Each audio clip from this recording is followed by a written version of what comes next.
दोस्तों क्या आपको पता है कि 1971 के इंडिया पाकिस्तान वॉर के बाद पाकिस्तानी युद्धबंदियों ने भारतीय जेल में कैसे बिताए अपने दिन। कहीं आप ये तो नहीं सोच रहे कि उन्हें बहुत ही ज्यादा टॉर्चर किया गया होगा। अगर आप ऐसा सोच रहे हो तो आप थोड़ा गलत सोच रहे हो, क्योंकि क्या आपको पता है कि उन्हें कई सारी पिक्चरें दिखाई गई थी। इंडियन आर्मी का ऑफिसर और पाक के कैदियों के बीच क्रिकेट मैच के कुछ मुकाबले रखे गए थे, और जहाँ हमारे इंडियन आर्मी का ऑफिसर कड़कती धूप में तंबू में रहते थे, जहाँ ना तो पीने का पानी था और ना ही गर्मी से बचने के लिए कूलर और पंखे। और वहीं पाक के कैदियों को बैरक्स में रखा जाता था, जहां पीने के पानी के साथ साथ कूलर और पंखे भी चल रहे थे। तो भाई लोग कुछ इस तरह से हमारी भारतीय सेना ने उनका अतिथि सत्कार किया। लेकिन क्या आपको पता है कि इनके बदले उन्होंने क्या किया? उन्होंने सुरंग खोद के बाहर भागने का प्लान बनाया। कुछ तो चलती ट्रेन से कूद कर भाग गए, तो कुछ जेल से अपना भेष बदल कर भाग गए। तो दोस्तों इसी के साथ हम शुरू करते हैं आज की यह अमेजिंग वीडियो कि पाकिस्तानी युद्धबंदियों ने भारत में कैसे बिताए अपने दिन। तो भाई लोग जब 16 दिसंबर 1971 को पाकिस्तान ने सरेंडर किया, उसके ठीक 4 दिन बाद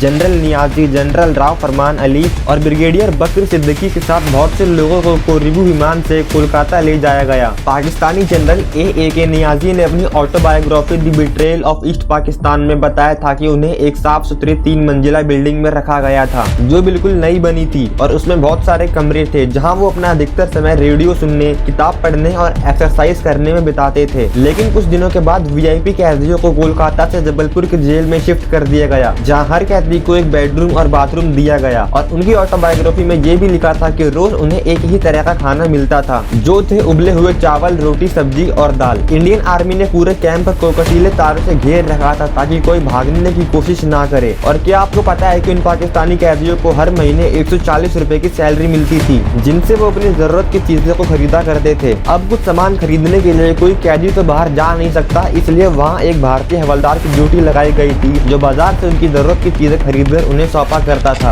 और उधर कर्नल हकीम अरशद कुरैशी, जो बाद में मेजर जनरल बने, उन्हें और उनके 21 साथियों को 21 दिसंबर को बसों के जरिए भारत लाया गया और उन्हें रांची के प्रिजनर ऑफ वॉर कैंप में लाया गया, जहां आते ही उन्होंने यहां से भागने की प्लानिंग कर ली। उन्होंने किसी तरह से एक फावड़े और एक खुरपी का इंतजाम किया और हर रात को वो लोग सुरंग को खोदने में लग जाते। ऐसा कई दिनों तक चलता रहा और लास्ट में जब सुरंग तैयार हो गई तो उन्होंने अपनी कीमती सामान जैसे सोने की अंगूठी और घड़ियों को बेचकर अच्छे खासे पैसे इकट्ठे कर लिए। लेकिन जिस दिन वो वहां से भागने वाले थे, उसी दिन इंडियन आर्मी को सुरंग के बारे में पता चल गया, जिसके लिए उन्हें सजा भी दी गई, जिसमें उनसे उनका सारा सामान छीन लिया गया। साथ में खाना खाने तक को मना कर दिया गया और बाहर से किसी चीज को मंगवाने पर भी पाबंदी लगा दी गई। और दिन में उनकी कई बार हाजिरी होने लगी। और बाद में ये भी पता लगा कि किसी पाकिस्तानी ने ही सुरंग के बारे में इंडियन आर्मी को बताया था। 28 महीनों के बाद जब उनकी सजा पूरी हुई तो उन्हें रिहाई दे दी गई और 30 अप्रैल 1974 को एक ट्रेन के जरिए उन्हें वापस पाकिस्तान भेजा गया। दोस्तों आई होप कि आपको वीडियो अच्छी लगी हो। अगर अच्छी लगी तो इस वीडियो को लाइक करके चैनल को सब्सक्राइब कर दो। मिलते हैं अगली वीडियो में, तब तक के लिए जय हिंद, जय भारत।